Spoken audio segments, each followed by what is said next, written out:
ಹೆಸರು ಈಗಾಗಲೇ ನಮಗೆ ಆಸೆ ಇಟ್ಕೊಂಡಿದ್ದೀವಿ, 2ನೇ ಲಿಸ್ಟಲ್ಲಿ ಮಾಡ್ತೀವಿ ಅಂತ ಕೆಲವರು ಆಶ್ವಾಸನೆ ಕೊಡ್ತಿದ್ದಾರೆ.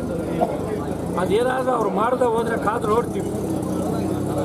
ಅವರೇನಾದರೂ ಮಾಡದೆ ಹೋದರೆ ನಮ್ಮ ಮುಂದಿನ ನಡೆ ಏನು, ನಮ್ಮ ತೀರ್ಮಾನ ಏನು, ನಮ್ಮ ರೂಪುರೇಷೆಗಳೇನು ಅಂತೇಳಿ ನಾವು ಅದನ್ನು ಪ್ರಾರಂಭ ಮಾಡ್ತೀವಿ. ಕಾದು ನೋಡಿದಾದಮೇಲೆ ಪ್ರಾರಂಭ ಮಾಡ್ತೀವಿ.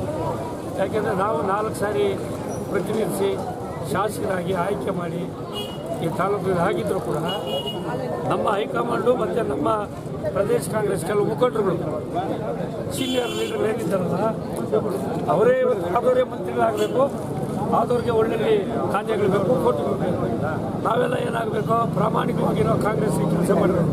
ನಿಷ್ಠೆಯಿಂದ ಪ್ರಾಮಾಣಿಕದಿಂದ ಈ ಕಾಂಗ್ರೆಸ್ಗೆ ಏನಾದರೂ ಸೇವೆ ಮಾಡಿದ್ದಾರೆ ಅಂದರೆ ಅದು MTB ನಾಗರವಲ್ಲ. ಅಲ್ಲಿದ್ದವ್ರು ಯಾರು ಅಂತ ಅವ್ರಿಗೆ ಗೊತ್ತಿರ್ತದೆ, ನಮಗೆ ಗೊತ್ತಿಲ್ಲ. ಯಾರಾದರೂ ಕಾರಣರಾಗಿರಲಿ, ಆ ಅವಕಾಶ ತಪ್ಪಿದೆ. ಅದ್ರ ಬಗ್ಗೆ ನಮಗೂ ಭಾಳ ನೋವಾಗಿದೆ.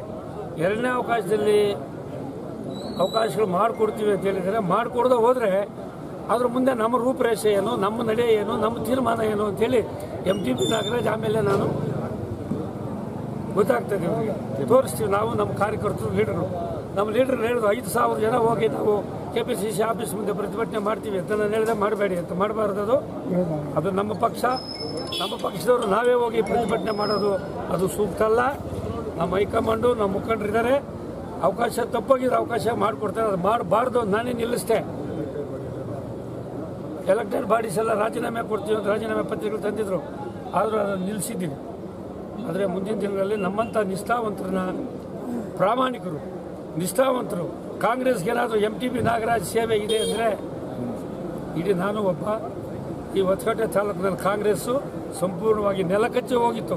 ಕಾಂಗ್ರೆಸ್ ಅನ್ನೋದೇ ಇಲ್ಲ ಇಲ್ಲಿ. ಅಂಥದ್ದನ್ನು ಇವತ್ತು ಎಲ್ಲ ಸ್ಥಳೀಯ ಚುನಾವಣೆಗಳು, ಪಾರ್ಲಿಮೆಂಟು, MLA, MLC, MP, ನಗರಸಭೆ ಎಲ್ಲವನ್ನೂ ಕೂಡ ಜಿಲ್ಲಾ ಪಂಚಾಯತ್, ತಾಲೂಕು ಪಂಚಾಯತ್, ಗ್ರಾಮ ಪಂಚಾಯತ್ ಎಲ್ಲವನ್ನು ನಾವು ಅಧಿಕಾರಕ್ಕೆ ತಂದಿದ್ದೀವಿ 15 ವರ್ಷದಲ್ಲಿ. ಆದರೂ ನೀವು ನಮ್ಮನ್ನು ಗುರ್ತಿಸೋದೇ ಇಲ್ಲ. ನಮ್ಮನ್ನು ಗುರ್ತಿಸೋದೇ ಇಲ್ಲ ಅಂದರೆ ನಾವು ಸ್ಯಾಕ್ರಿಫೈ ಮಾಡಿದ್ದೀವಿ ಕಾಂಗ್ರೆಸ್ ಅಂತೇಳಿ ಒಂದು ಅಭಿಮಾನದಿಂದ. ಅದನ್ನೆಲ್ಲ ಒಂದು ಕಡೆ ಅಭಿಮಾನನ ನಮಗೆ ಇವರೆಲ್ಲ ಒಂದು ಕಡೆ ನಮ್ಮನ್ನು ಗುರುತಿಸ್ತಾ ಇಲ್ಲ. ಮುಂದಿನ ದಿನಗಳಲ್ಲಿ ಏನಾದರೂ ನಮ್ಮನ್ನು ಗುರುತಿಸಿ ಏನಾದರೂ ಮಾಡದೆ ಹೋದರೆ ನಮ್ಮ ನಡೆ, ನಮ್ಮ ತೀರ್ಮಾನನೇ ಬೇರೆ ಆಗುತ್ತೆ. ನಮಗೂ ಕಾಂಗ್ರೆಸ್ ಇದ್ರೆ ಅಭಿಮಾನ. ನನಗೆ 35 ವರ್ಷ ಕಾಂಗ್ರೆಸ್ ನನಗೆ. ಅದು ಎಲ್ಲೋ ಒಂದು ಕಡೆ ನಮ್ಮನ್ನು ನಿರ್ಲಕ್ಷ್ಯ ಮಾಡ್ತಾರೆ, ಎಲ್ಲೋ ಒಂದು ಕಡೆ ನಮ್ಮನ್ನು ಕಡೆಗಣಿಸ್ತಾರೆ.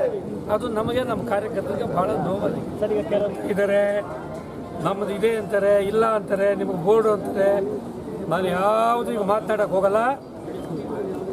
ಈ 4 ಜನ ಮಾಡಿದ ಮೇಲೆ ನನ್ನ ಹತ್ರ ಬರ್ರಿ. ನಾನು ಮಾತನಾಡೋದೇನು, ನಾನು ಮಾಡೋದೇನು, MTB ಅಂದರೆ ಏನು, MTB ಅಂದರೆ ಏನು ಅಂತ ಆವಾಗ ರಾಜ್ಯದ ಜನರಿಗೆ, ನಮ್ಮ ಪಾರ್ಟಿವರೆಗೂ ಗೊತ್ತಾಗುತ್ತೆ. ಪರವಾದ ಶಾಸಕರು ಅಂತೇಳಿ ನೀವೆಲ್ಲ ಒಂದು ಕಡೆಗಣಿಸ್ತಾರೆ. ನಾನು ಸಿದ್ದರಾಮಯ್ಯನವ್ರ ಕಡೆಗಣಿಸಿದ್ರು, ಇಲ್ಲ ಪರಮೇಶ್ವರ್ ಕಡೆಗಣಿಸಿದ್ರು, ಇಲ್ಲ ಶಿವಕುಮಾರ್ ಕಡೆಗಣಿಸಿದ್ರು ಅಂತ ನಾನು ಹೇಳಕ್ಕೆ ಹೋಗಲ್ಲ. ಯಾರು ಕಡೆಗಣಿಸಿದ್ರು ಅನ್ನೋದು ನಮಗೆ ಗೊತ್ತಿದೆ. ಯಾರು ನಮ್ಗೆ ತಪ್ಪಿಸ್ಲಿಕ್ಕೆ ಕಾರಣಕರ್ತರು ಅನ್ನೋದು ಗೊತ್ತಿದೆ. ಆದರೆ ನಾನು ಇವಾಗ ಹೇಳಕ್ಕೆ ಹೋಗಲ್ಲ. ಇವೆಲ್ಲ ಹೇಳ್ತೀನಿ ನಾನು. ಅದೆಲ್ಲೋ ಒಂದು ಕಡೆ ನನ್ನ ನಿರ್ಲಕ್ಷ್ಯ ಮಾಡಿ ನನಗೆ ಅನ್ಯಾಯ ಮಾಡಿದ್ರೆ ನಾನಂತೂ ಸುಮ್ಮನೆ ಕೋಳು ಅಂತ